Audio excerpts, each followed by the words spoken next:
ప్యానెల్లో ఉన్నటువంటి సోదరులందరికీ కూడా గుడ్ ఈవినింగ్ అండి. ముఖ్యంగా వెంకటరెడ్డికి చాలా రోజుల తర్వాత కనిపించాడు సోదరుడు.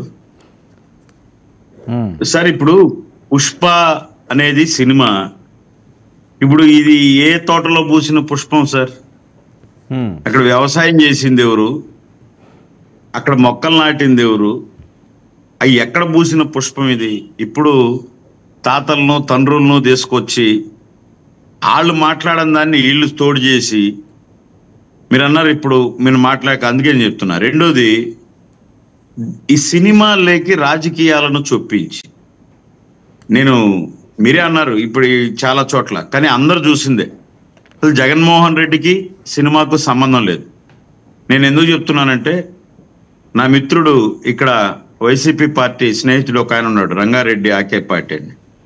ఆయన చిరంజీవి గారు, పవన్ కళ్యాణ్ గారు ఏ రోజు ఆయన వైసీపీ లీడర్ ఫస్ట్ నుంచి కూడా, ఇప్పటికే ఆయన వైసీపీ లీడరే. సినిమా అయితే చిరంజీవి థియేటర్ దగ్గరకు వచ్చేది. ఒకవేళ అంత అవసరం అయితే ఆడ పవన్ కళ్యాణ్ ఫోటోలు ఉండి ఎవరి ఫోటోలు ఉండి వాళ్ళ అనుచరులు ఎవరో ఫ్లెక్సీ కడతా ఉన్నా ఆయన ఫోటో వేసి కట్టుకుంటారు. అంటే ఆయన సినిమాని సినిమాలాగా చూసి వెళ్ళిపోతాడు. కానీ ఇక్కడ ఏం జరుగుతుందంటే, ఏ సంబంధం లేనటువంటి జగన్మోహన్ రెడ్డి గారిని తీసుకొచ్చి, అంటే కొన్ని భావోద్వేగాలు, ఘోర ఓటమి తర్వాత ఇప్పుడు మనకి పుష్ప ఉంది కదా అని వీళ్ళ సొంత డైలాగులను ఇక్కడ వేసి రాసినప్పుడు ఖచ్చితంగా అక్కడి నుంచే స్టార్ట్ అవుతుంది. అంటే ఈ రోజు స్టార్ట్ అయింది కాదు, ఈ రిలీజ్కు చాలా మంది సినిమా షూటింగ్ ఈ టచ్ లేని వాళ్ళకి తెలియదు. దాదాపు ఫస్ట్ ప్రీ రిలీజ్ ఈవెంట్కు ముందే 3 months నుంచి ఈ గొడవ ఇన్నర్గా జరుగుతుంది. ఈ ఇన్నర్గా జరిగేదాన్ని 100% నిర్మాతలకు అక్కడ ఉన్నటువంటి ఆ టీమ్ స్క్వాడ్ కూడా పంపించడం జరిగింది. ఏదైతే కొన్ని ట్విట్టర్ ట్వీట్లు కానీ కొన్ని అన్ని ఏమని, ఇది కొంచెం అతిగా ఉంది, ఎందుకంటే దీంట్లో మీరున్నారో లేదో నాకు తెలియదు, వచ్చేదైతే అల్లు అర్జున్ ఫ్యాన్స్ కిందకి వస్తుంది, లేదా అల్లు అర్జున్ ఫ్యాన్సే ఇప్పుడైతే ఏమైనా అనొచ్చు అని చెప్పి జగన్మోహన్ రెడ్డి గారి మీద సొట్టు పెట్టి ఆయన ఫోటో పెట్టి తిడుతున్నారో తెలియదు అని చెప్పి ఒక ఇన్నర్గా మెసేజ్ ఇవ్వడం జరిగింది. దాంట్లో వాళ్ళ ఇష్టం వచ్చినట్టు రికార్డులు ఏం లేవు అనడము, లేదంటే ఈ తిట్టడం జరుగుతుంది. నేను అడుగుతున్నా, ఎవరి పుష్ప?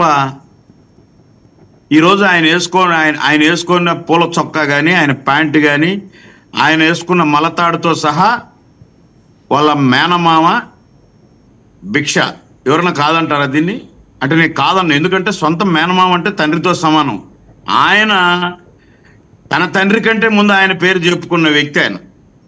మీకు సినిమానిగానే చూడండి, మామయ్యది మొగల్తూరు, మా నాన్నది పాలకొల్లు. ముందు నాన్న సెకండ్ వచ్చినాడు, కానీ ముందు మామయ్యే వచ్చినాడు. అంటే ఆయన సినిమాల్లో ఉన్నాడు కాబట్టి ఆయన ఆశీస్సులతో తన బిడ్డలు తన వాళ్ళను దగ్గర తీయకున్నా, అంతే చిన్న వయసులో వాళ్ళు ఎవరిని తమ్ముళ్ళను వాళ్ళని పక్కన సినిమా పెట్టుకొని తీయకపోయినా బన్నీ యాక్టివ్ కుర్రాడని చెప్పి దగ్గర తీసి తనతో పాటు డ్యాన్సులు చేసిన డాడీ లాంటి 1-2 నృత్యాలు ఉన్నాయి. అదే బన్నీ వేదిక మీదకి వచ్చి ఇక్కడ నాకు తల్లి తండ్రి గురువు దైవం అన్నీ ఆయనే అని చెప్పింది ఉంది. ఓకే, ఈరోజు వీఆర్ ఆర్ ప్రౌడ్. అంటే ఎందుకంటే ఎవరైనా సుశక్తిగా, అంటే ప్రతిరోజు ఆయనించే వచ్చారు అనేది కాదు, ఎవరెవరికి వాళ్ళకి ఒక సపరేట్ ట్రాక్ ఉంటుంది సినిమాలో. రోజు వచ్చి ఎవరు ఏలుబట్టి నడిపించరు. ఆ స్థాయికి ఎదిగినా అయిపోయింది. కానీ నువ్వు ఏ స్థాయికి ఎదిగినా నీ మూలాలను మర్చిపోయకూడదు కదా. ఆ మూలాలు మర్చిపోయేటప్పుడు ఉన్నప్పుడు, ఒకవేళ నా వైపు నుంచి తప్పు జరగలేదు అనుకున్నప్పుడు సరిదిద్దుకోవాల్సిన బాధ్యత నీ మీద ఉంది. నువ్వైతే చిన్నపిల్లాడు కాదు, సరిదిద్దుకోవాలి. ఇంకా మీరు మొండికి మాట్లాడితే చాలా దారుణంగా ఉన్నాయి. మీరు చెప్పారు కదా వర్మ గారు, మీరు చెప్పిన దానికే నేను చెప్తున్నా. ఒక సబ్ నోట్ చేశారు ఆయన, శ్రీకాంత్ విస్సా అని ఆయన అంటున్నా థ్యాంక్ యూ అని చెప్పి. మొత్తం ఈ ట్విట్టర్లో ఆల్మోస్ట్ ఆల్ వైసీపీ ఛానల్స్ వాళ్ళ దాంట్లో ఎక్కువ దీన్ని ట్రెండ్ చేస్తూ, నీకు, నీ తమ్ముడికి, నీ కొడుక్కి కోట్ చేసి దాన్ని అంతవరకు వాళ్ళు ఏదో చెప్పుకుంటున్నారులే అని మేము వదిలేసిన. ఎక్కడా ఫ్యాన్ వార్. మేము వర్మ గారు ఇది నోట్ చేసుకోవాలా, ఫ్యాన్తో వార్ చేసినాం. మేము ఫ్యాన్ వార్లు చేసే వ్యక్తులు కాదు మెగా ఫ్యాన్స్. ఎప్పుడు మేము చేసింది ఫ్యాన్తో వార్ చేసినాం, అంతేగాని ఫ్యాన్ వార్ చేయాల్సిన అవసరం కూడా మాకు లేదు. ఎందుకంటే అది ఇక్కడి నుంచి పోయి పెరిగిన మొక్కే. ఆయన ఆయన ఈరోజు నేను తగ్గేదేలే, నేను నిలబడుకుండేదేలే అని ఎంత ఎత్తుకు ఎదిగినా మాకు అల్లుడే.